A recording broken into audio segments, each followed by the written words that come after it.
What's going on, guys? Welcome back to the Two Car Guys podcast. I'm John. This is Adam, and this is also John. I'm JT today. Welcome to the channel, John. Appreciate you joining us today, man. Glad to be here. Glad to be part. Yeah, So man. as you might have noticed, we are not in our regular locations. We are all together for the first time. Yep. But John was nice enough to invite us to his garage. So we lean back a little bit. You can see this is John's collection. We'll talk a little bit about it. But he's got some really, really interesting cars. And right before we started this, we asked him a very important question. Yeah. And I think the answer it caught us off guard. Definitely caught us off guard. Caught me off guard for sure. John, what question did you ask Mr. John over here? Yeah, so we were just questioning, out of all those cars in the collection, which one is the car? Like if you could only have one in the whole collection.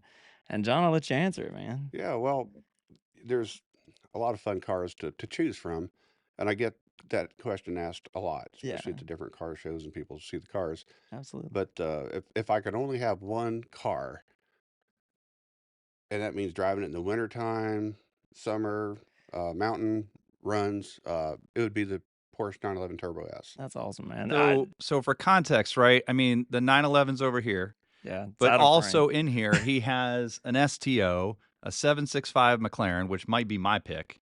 That would have been my pick. He's got an AMG G-Wagon. He's got a one-of-one Dodge Viper. I mean, we're sitting underneath an Audi GT, an R8 GT. Behind you is a twin-turbo Lamborghini Huracan. I'm sorry, Lamborghini Gallardo. Yep. And wow, man, crazy collection. Awesome. I mean, y'all have created an awesome collection here. Which is crazy that of all the cars, the Porsche is his go-to. But I mean, it is probably the most complete all-around car. So, John, you were just saying earlier why you like that car. So what is it about that car that you like so much? Well, if it was the only car, and you, like I said, you had to drive it even on rain days. I typically don't drive any of the sports cars on rain days unless I'm out caught in it. Yep. The Porsche Turbo S handles the rain. It handles the heat. You can still take it on mountain runs. It's going to be one of the quickest cars on the street. Right. The all-wheel drive, and the sound. Yeah. It's got the catless downpipes. Yeah. And a big Imagineering tune. It's Man, that's awesome. you can hear turbo whistle all the time. Yeah. Sunroof. It's just it covers basically all the bases. So you did downpipes and a tune on that Turbo S, right? Yes. Did it? What was the big benefit? Did it like wake the car up? Did it change the sound of it? I mean, what was the best thing about doing the downpipes and the tune on it? The best thing about it, other than night and day performance, just no doubt about that, is the sound. You can hear the turbo spool basically all the time now. So when you're when you're coming to a stop or you're accelerating, you hear the turbo spool, which you couldn't hear any from the factory. Right. And that's just phenomenal. It's kind of similar to the underground racing Gallardo twin turbo. You can hear turbo spool all the time. You can hear the turbo spool in this in the Porsche. So that's awesome, I'll tell you, I've been to a couple car shows with John in this underground racing Gallardo, and he's not exaggerating. All you can hear is the whistles of the turbos. You can't even really hear the exhaust on it. It's amazing. It sounds like a jet engine, honestly. Yeah. It's pretty incredible. But I mean, cool, I'm actually surprised because out of all the cars, all the sound, that STO is probably my favorite sounding car. That's not your favorite sounding engine? It's one of them. It's definitely it's probably one of the best sounding cars. Lamborghini, the Italian car maker, the symphony that comes out that exhaust is absolutely phenomenal. Absolutely. Compared to the Viper. Yeah. The Viper, the V10 in the Viper sounds like UPS truck. Yeah, I've always that's always killed me, man. Everybody, I bet that sounds great. I said, well, it sounds okay, but it kind of sounds like a UPS truck. Yeah, well, it's because it doesn't have that high rev, right? Yeah. Yeah, well, it's like a muscle car. Yeah, the way they hit the firing order is and stuff in the Viper is just, it's American. It sounds like a muscle car. But for factory exhaust on the STO, it's by far the best factory exhaust of any car I've ever owned. Yeah, it's unbelievable. Crazy. Yeah, that's awesome, man. So, John, you're really like a Lambo guy, right? Yes. So how many Lambos have you had? Guys, he has to think about it. Probably. Just for context, I've had this many Lambos. Yeah, I've had 0 yet. Probably 7. 7, okay. 7. So, yeah. What was your favorite so far? Is it the STO or was it the Aventador? You know, the Aventador Roadster was a lot of fun. And that car, it's timeless. It's still one of the best looking cars on the road, in my opinion. They made them in 2012. I agree. That car is still it's got, timeless. I mean, it's 100%. Gorgeous. It's got all the pop at a cruise-in car show. You know, it looks relevant today. Looks like a brand new car. No, you can take that car out today, and especially like an SVJ, SV. You can take that car out today, and people think it's 2020, 2015. It's the same thing with the Gallardo, man. I mean, it fits right in. I mean, you pull up and it's like the Viper. They're timeless designs. Especially this one too, because this one's got the Reventon front end, so it's got the more aggressive, the more new age front end, so it gives it that more modern feel. Absolutely. One of the most funs I've had in a Lamborghini is when we did a running of the bulls out in California. We went from LA up to Pebble Beach, right, for the big car show there at the Quill Club and Car Week. Yeah. Have you had to go to an LP 640, an LP 640 Mercy Roadster. Yeah. And that car is phenomenal. It had that screeching loud exhaust on it, where it sounded like an SVJ today. Yeah. That was a incredible trip. The car performed flawlessly. Looks wise, the LP 640, it was all black. It was a wonderful time. But I mean, that 12 is probably the best sounding engine. That V12 that's in the. Oh, Lamborghini has figured it out. Yeah, they have 100% on the sound side figured it out. No, it's probably by far my favorite sounding engine of any car, really. Yeah. Now you're expecting a new Lambo. That is correct. Tell us a little bit about it. Well, it's the new, I guess, Lamborghini's first hypercar. Yep. The Rivolto. Yeah. And we were actually, I guess, one of 100 people that got to go up and pre-order it out of New York. Yeah. Out of Manhattan. Yeah. Originally, the car was we ordered it in December of 22. It was supposed to be here by December of 23. Right. And I guess due to the world, the way things are right now, it's looking more like July now. The car is actually built. But I was told they are not going to ship my car across until dealers get their demos over here. Okay. Okay, got it. And it'll be one of the first ones. And I ordered a purple one. There we go. I was gonna ask. Can you reveal your spec? Which I never had I've always admired the purple. Yeah. So has a couple people on this podcast. Absolutely. Yeah. And so we were up there. We're going to order another balloon white because I think that's one of my favorite colors. Agreed. But the purple just kind of won us over, and so that's what we went with. That's awesome, man. I mean, I got to be honest. I've never been much of a white supercar fan, but that balloon white that's on that STO is probably one of the cleanest colors because it's got like almost an iridescent sheen in it. Absolutely. Unbelievable. There's a few cars where white really just looks great in, and I think the balloon white on Lambos, they killed it. It's morning frost on Aston. Yeah. Oh, dude, that color under like certain light, man, it literally looks like it's frosted. That white that we saw in the SF90 was really nice too. Yeah, that was cool. Because it had kind of a pearlescent in it. But I like the pearl colors personally. Yeah, I do too. I always lean for cars with pearl colors. I don't really like the flat colors personally, and I think that's gonna be a cool. And I think when you order a car and spec with a lot of carbon fiber. Absolutely. That makes the carbon pop. Does. It pops. It does. It pops for really sure. Because his McLaren is also in white. Now, what color is that? Smoke white. Smoke white. Now that's not a flat white either. It's more of a sheen, but he's got tons of carbon on it, so it really makes the carbon pop. That's super cool, man. So, John? What brand have you not owned yet? Well, I haven't owned an Aston. Okay. Or a Ferrari. Okay. Which would be two, and I guess I've come close to ordering a Ferrari. I almost ordered an SF90. Yeah. Why didn't you get the SF90 over, say, the Rivolto? Been a Lambo guy. Yeah. It's been a Lambo guy. Yeah. And I don't know. The SF90 looks great, and I may end up purchasing one. Yeah. In the future. I could see myself in one. Right.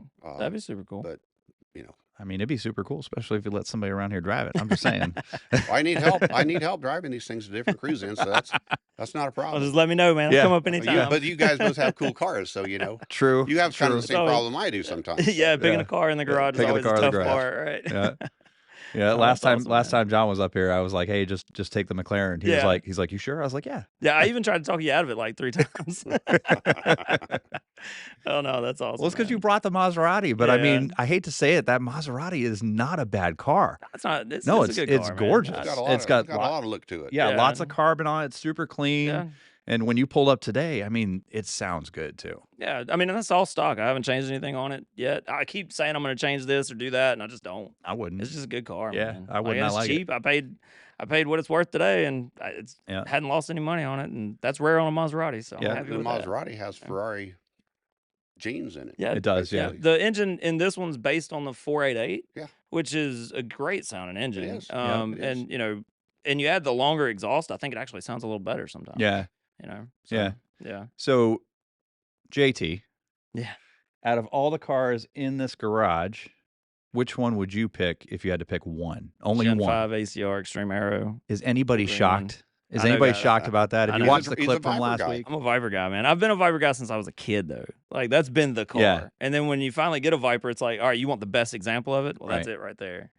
That's the example I would expect, too. So it's awesome. Car, so two things. Yeah. One, the first time I ever saw that car in real life, we were at a car show. Yep. And John's wife was driving it, and I was like blown away because she got out of the car and she was all cool about it. And so we were leaving the car show, and everybody was kind of taking off, and I figured as long as I could see that wing in the distance, I knew I was going the right direction. I knew they weren't going to lose me, you know. And, it's something to say though that this whole time your wife's very supportive of your car stuff. She's involved in the car stuff too. Yep. I mean, She'll that's drive everyone awesome, I have. man. She enjoys it. That's Yeah. awesome, man. And that's what I gotta say. As a car guy, relatable. My wife's the same thing. Yeah. Car girls are a rare breed, and they're Rare awesome. breed. Well, the They first are time I awesome. ever met John, John rolled up to this car show, and he rolled up in a blue R8 Plus, V10 Plus, and then his wife rolls up in a 720S and got out wearing cowboy boots, and I was like, I like these people. I don't know who they are. Yeah. I was like, they're the coolest people I've ever seen. No, that's awesome, man. I met you through a mutual friend, and then we just hit it off, man. And It's been a great relationship. Awesome guy, awesome family. Well, that's the fun thing about the car community. I've probably made more friends in my lifetime, and good friends, people I want to hang around with at car events. Yeah, we have a absolutely. lot in common. For sure. Yeah. And it just works. Yeah. We I'll say said that cars unite people. We say that all the time. I mean, there's some things that just don't bring people together like cars do, I think. No. I think Yeah, that's we awesome. said on the channel, and I think I may have told you guys a story about that from Car Week a couple years ago, where this guy came over to me. He's like, dude, something about metal and leather and rubber brings people together. Just something about cars we can all relate to. Absolutely. Yeah. So tell us a little bit about, because that Viper is not just any Viper. It's special, and it has your name on the dashboard. Yep. How did you end up with that car? Tell us about that car. Well, when they first announced that car coming out, and I had a previous Gen, I think it was a Gen 4 Viper, convertible. Okay. So like my car, all but black. Yeah. Awesome, man. Which was a great car. When I saw this car in the front end of it in a magazine, that Dodge is going to make this car, I told Carol, my wife, I said, I have to have this car. This car is definitely one of the best looking cars that I've ever seen. Yeah. And actually, a good friend of mine had ordered a blue one, Right. a blue ACR Extreme Aero, and he said, John, you need to order one of these while you still can. Absolutely. And he actually went to Palmer. His name's Ted Rowe. He actually went to Palmer. I think it was he came over here for a party that we had, and the next day he went to Palmer, and he said, John, I'm at Palmer, and just spec this car out right now. Right. And That's so awesome, at that time, I spec'd it out. And Nice. I'll say one thing about Dodge and the Viper and the concierge service. It was the best experience ever in buying a car. Oh, that's Really? awesome. It's a That says a hand-built lot. car, Yeah. and the concierge sent me an email every step of the way. Oh, wow. They sent me an Wow. email with pictures showing the chassis coming together, Dude, the that's so suspension going on it, the body going on it, Wow. the That's pretty wheels cool. going on it, That is even the super paint. cool, They man. even showed a Yeah. guy mixing the paint Dude. That's wow. awesome. and That is spraying super the cool. car. They like, this is when we expect to have your car completed and it will be shipped. Yeah. Wow. Out of all the cars I've ever ordered, that was the best detailed experience Yeah. that I've had of any car manufacturer That is ever. awesome, man. So that's actually a good lead in. So Yeah. that's the best experience you've had, right? Yes. I'm sure you've had not so great experiences. Do you sometimes find that the more expensive the car, the less that they're involved with you as you're going through this process? I think so, and I think one of the reasons for it is just kind of the time period that we're living in. It just seems like, I don't know, since 2020. Yeah. Before that, these cars were really hard to get, Yeah. kind of special. You Yeah. you wanted one, you had to order it, and you had to wait. Yeah. Well, you still do. I ordered, the Lamborghini and waited 2 years for it because of Right. 2020. Yeah. But yeah, I think what happens, I think a lot of times the salespeople and the dealerships, they know people are going to buy them, and they don't really have to do a lot of like Legwork. Yeah. legwork to, to talk you into buying that That's car. crazy. And I just think it's part of the culture more than anything. I Right. just Yeah. think, I don't think I it's hate done that, on man. purpose No, out I of hate like it too. I hate that, man. it is. It's unfortunate. Yeah. I told you I had a Yeah. reservation for the Raptor R, Yeah. and they called me and they said, "Hey, you can have the first one in Georgia." And I was like, "Awesome!" And they're like, "It's 40 over list," and I was like, "You called the wrong guy." That's the wrong person. Yeah. And I'd be that- the wrong that- person. and I'll I'm say, not that guy. I'm I not that know guy. it's another topic, but with that being said, I've always had Corvettes my whole life. Yep. Yeah. I know you guys spoke about Corvettes before. Yep. I still have one, twin turbo Z06, getting modified again. Yep. But I bought millions of dollars of cars and work trucks from Chevrolet, GM dealerships. Right. When it comes to ordering something that like the new Corvette, Yeah. you're basically a nobody again. Yeah. It doesn't matter how many Yeah. cars Yeah. you have purchased beforehand. Yeah. They're going to take the guy that pays the most over MSRP for the Yeah. car, and it's very frustrating. Very Yeah. frustrating. Same thing with Dodge. I ordered 2 ACR Extreme Arrows. I had a Voodoo. Yep. The green one here. Yep. The 392 Jeep. Yeah. Pickup trucks. And I ordered a Last Call. Yeah. The newest one. Yeah, they. Oh yeah. Yeah, Yeah, and, Challenger. and they wanted to charge me over a sticker. And I said, guys, I've bought enough cars from you. I don't Right. need to I think buy. we paid that tax Yeah. already. I think I Yeah. paid You know that what I mean? tax Yeah. a few like, times over. Yeah. My goodness, And I'll man. say that's one thing about an exotic dealership, at least all of my experience with them. They've never even broached the subject. It's MSRP. Yeah. Right. And I don't have a problem with that, but they don't try to gouge people, even on an No. extremely rare car, like the GT, Audi Yeah. GT. Yep. There's Or GT. 330 of them made. Yeah. I paid MSRP for the That's car. awesome. And, man. that I respect that about Yeah. those dealerships. Yeah. I've been very fortunate with the Corvettes to get at MSRP, but the second they are like over again, I'm like, nah, I'm out. Yeah. It's just not going to do it for me. What takes the fun out of it? Yeah, it does. It does. Yeah. But yeah, I mean, it doesn't even have to be that expensive a car, right? I mean, I just was scrolling the other day and I found out that they're actually bringing the Raptor Ranger to the United States. Right. And I was like, oh man, that'd be a Get on great the list, jump on the list, well, get it it'd be a first. great little Cool, round cool, town cool. truck, right? So Yeah. I went out on the website, spec'd it out. It's like 57 grand, fully loaded. Wow. I was like, that'd be a great truck for the house or whatever, right? yeah. And I called up a couple places and they wanted 85, and I was like, it's Yeah. not.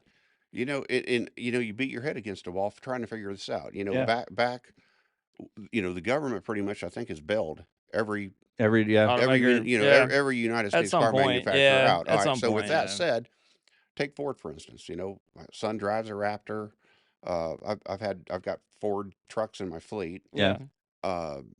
It's the Maverick truck. Yeah. Yeah. Of all things, Pickup I truck. tried to get a Maverick truck, and well, we don't have many of them. So if we get you one, we're gonna have to charge you over MSRP They don't Yeah. on a have Maverick to on do a Maverick No. truck. That's It's like, the other guys, part. this is a work truck. This Yeah. isn't the law here. Yeah. You know. Yeah, so it's tough, it's man. just it's Well, frustrating. but the Yeah. tough part is, and I mean, John made a great point, right? Is that if we go in there, we say we're not going to overpay on the Maverick, there's somebody standing right behind us that will. Yeah, but they'll all disappear eventually. But even then, it's a Eventually. waiting game. If Yeah. you want to be first to market, sometimes I guess they're the ones that Yeah. want to pay it. But I mean, I just I can't was do the it. first one to market with the Aston, right? Yeah. But they were very clear. We don't go over MSRP. I mean, Yeah. they didn't even. It wasn't even a question. Yeah, right? I think I was pretty much one of the first to have the orange car. Yep. And it was a museum delivery and all that. But then the white Z06, we were pretty close on the front end of that, but I never paid over sticker on those. Yeah. My dealer took care of me on those, but you know, the white car wasn't the car I spec'd either, so there were some things there that I wasn't very happy about. Sure. But, So the other thing I wanted to touch on here is there are a lot of cool cars in here. Absolutely. But there are a few cars in here that have really cool stories. Yeah. And I would say one of my favorite stories is the Trans Am. Yeah. So tell us about the Trans Am. Tell us the story about the Trans Am, and then you can tell everybody what you've done to it since. Okay.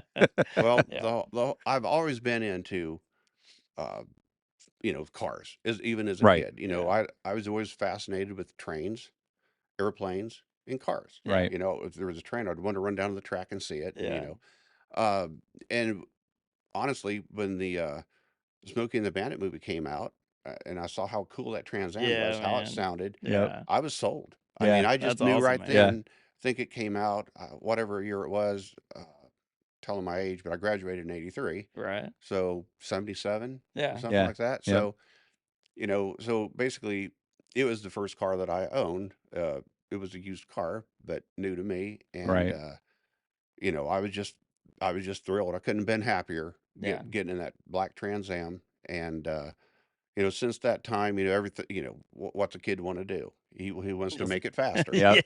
So, you know, what a bad advice do kids get from other kids? Well, take the air conditioner off. It'll make it lighter. Take all the things off. That, so you know, take this all off, take that off, put headers on Take it. the AC off. You know, so you know, you don't need passenger seats in that car, right? man. Exactly. There's no need for this stuff, man. There's no need it's gonna be lighter. So and it's a Trans Am, you know. So then I started kind of doing some racing with it, and then turned it into kind of like a drag racer. Oh, cool, man.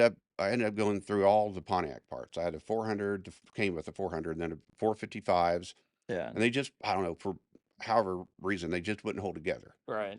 So I went to a 502. Then I drag raced it, put a roll cage in it, mini tubbed it, and ran it in the heavy class. That's awesome. Had a lot of fun with it. And then, you know, it's like, you know, you get a little bit older. It's like, you know, I want to make this thing more of just a street car again. Yeah. Take some of the drag race out of it so you can enjoy it again. Right. Which is a lot. I tell you, it's a lot harder to take a car to bring it back to a streetable car. Oh yeah. I can only imagine, from a drag car. Yeah, I can only imagine. Because you can kind of cut corners on a drag car, right? You can take stuff out of it, you can remove all stuff out of it. But it's harder when you have to go back and redo it all because you got to put all the original wiring back in. You got to put the original. Like it's easy to pull a compressor off, but getting it all back on all the right you want lines. it to be reliable. Yeah, exactly. You're going to drive in the summertime in Georgia. You're going to want to have AC. Right. You're going to want to have power steering. You know? Yeah, absolutely. So so since that time, that I kept the 502 in it. Right. It held up well. I can't say anything bad about it. A lot. I can't tell you how many nitrous bottles I ran through that. But you know, then you know, I think one of the roller lifters went bad. Right. I said, well, you know what? I've had the engine in there.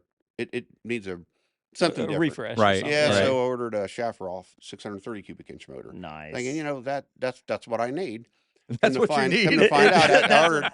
That is spoken like a 2-car guy. So it was a short that's block. What I this need. is what we need, man. That's what I need. And I'm thinking, well, you know, so we get the short block here and everything, and I actually thought I had Rodix 2 heads on the car, which it was not, and I knew that motor wouldn't flow, so I had to order BB3 Rodix 3s. Yeah.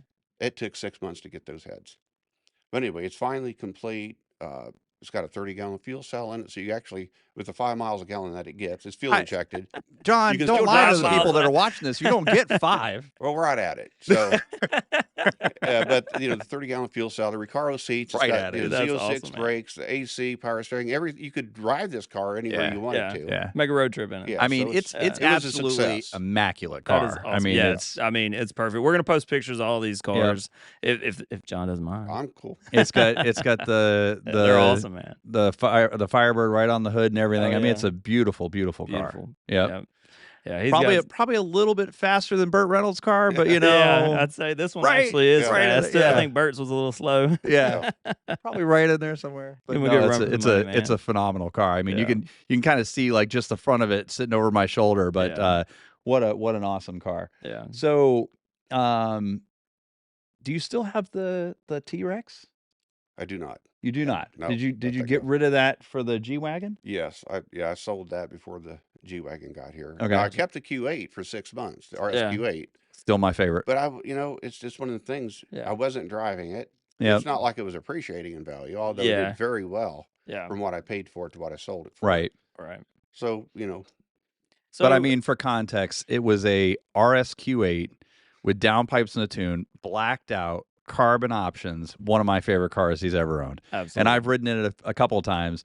One of the funniest stories is we all went somewhere together, and I'm sitting in the back seat, and I'm like pressed up against John's front seat.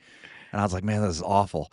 And while I was waiting on John to get gas or something, I reached underneath the seat and found out that the seat slid back. And it slid back like 6 inches. I was like, I could have been here the whole time. It was terrible.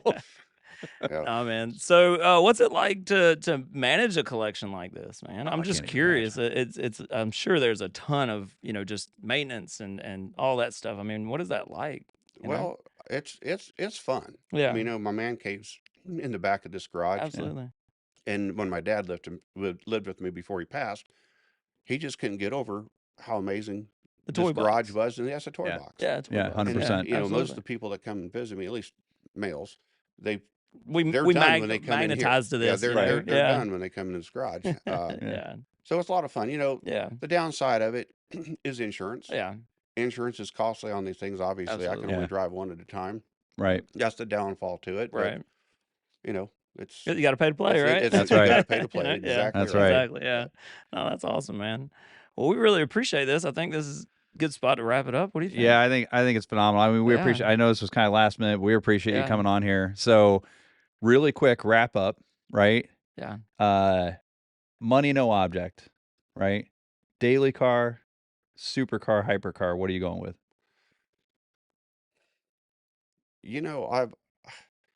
I've always liked the look of the Bugatti. I think it's either a Okay. love it or hate it. Okay. All right. Yeah. Any particular with Chiron? The Chiron. Okay. I think a Chiron Roadster. Okay. If they have that I think they have that in a Roadster. Yeah. I think that would be, the car is proven. Yeah. Yeah. It's proven. 100%. I know, you got the Koenigseggs and what's the other super The Paganis. The Paganis. Yeah. I personally, I don't know enough people to know how reliable those are. Right. And I know just with the exotic market, you could take like your Lambo or McLaren in a dealership, and there's something major wrong with it. That car could be down 6 months. Absolutely. Right. Yeah. Could you imagine paying $4 million+ for a car and it's down for 6 months? And I mean, it would just all through the summer. It would take all the fun out of it. I mean, absolutely. I don't know. I don't think you'd have that problem with Bugatti. You never know. Aren't they owned by Volkswagen as well? Yeah, it's Volkswagen Group. Yeah, they're I mean, from what I've seen, and I watched like the rebuild of the one that went into the ocean. You see that? Yes. Yeah. Houston did the rebuild on it, and I watched that rebuild. And for him to be able to revive that car, and all of that, now he did it at a money no object level. Right. Yeah. I can only imagine that it's tried and proven that the car can make it through some stuff. Now the Veyron may or may not have a Passat key. Yeah. There's some things. I mean, cost but like you see that in all. You take the Ford GT. Yeah. As cool as that car is, it says EcoBoost on the motor. And it does say EcoBoost on the motor. Parts in there, and it's like, God, I got to be honest with you though, that's still one of my favorite cars that's out right now. Beautiful. Yeah. Ford GT. I'd be proud to that would have been cool. It's one of my favorite cars out right now. I would definitely trade both of the vehicles I have. Don't everybody freak out, because I know I talk about how much I love that Aston, but I would definitely trade both the vehicles I have to have one of those. That's saying a lot, man. Yeah. That's pretty awesome. All right, so there's your hypercar. What's your supercar? Oh goodness. It's got to be a Lambo, man. Yeah. Is it? I would think so. Well, I'm a little partial to Lambos, but I will say this: the twin turbo Lambo is an absolute phenomenal package. Absolutely. I've thought many times about twin turbo in this STO, or the RAGT. Yeah. You want to talk about fast? Yeah. I'll tell you what, if you twin turbo that RAGT, I call dibs on driving that thing. Yeah, you could put $175,000 into that car, and if that much, you'd have a true 8-second car that you could drive anywhere you want. Right. And as far as performance, there is a Bugatti, Pagani, whatever. There's nothing could even come close to touching that car. Yeah, that's awesome, man. So we got options. Yeah, we had this conversation on our last discussion. If you twin turboed the STO, would you go bumper or no bumper on the back? Oh, bumper. Yeah. I'm the same way. I agree with I'm the a bumper bumper guy. too. Yeah. Oh, definitely. We had that talk. It just looks unfinished. I don't see it not having it. And it looks dangerous. If you just got tapped in the back, not good. Yeah. The bumpers are on there for a reason, I believe, you know. Yeah, it just looks unfinished. And I know you can hear it. Don't get me wrong. I know you can hear it, but it just if somebody's pulling up on you at a light, they can't see it. Right. And it just gives it a little bit more of that. Yeah. Maybe I don't have 2,000 horsepower in this car, right? Sometimes you just want to slowly though show up and be like, oh yeah, you hear the whistle back there, my guy. Right. Yeah. What could it be? Yeah, it's pretty fast, my guy. You don't want to go, do you? Yeah. I think luxury car, as far as luxury goes, I don't know. I'd say one of the best ones out right now would be the Cullinan. Yeah, Rolls-Royce Cullinan. Yeah, they're as big as a tank. That's my only downside. Pretty phenomenal. It's an amazing car. I haven't even sat in a Cullinan yet. It's an amazing car. I don't know, but it's huge. It's like a bus. It really is. It's huge. But so you get one, and I'll ride with you anywhere you want to go. Absolutely. Yeah. Well, that's awesome, man. Yeah. Well, hey, I appreciate it so much. I know John does too. And we'd love to have you on again in the future because although we get to see your car collection, you've got some really good stories because John has been to, maybe we can take a picture of it. John's been to every car show you can think of, and attended them all. And so we've got some pretty interesting stories, both good and bad, from some of these shows. Absolutely.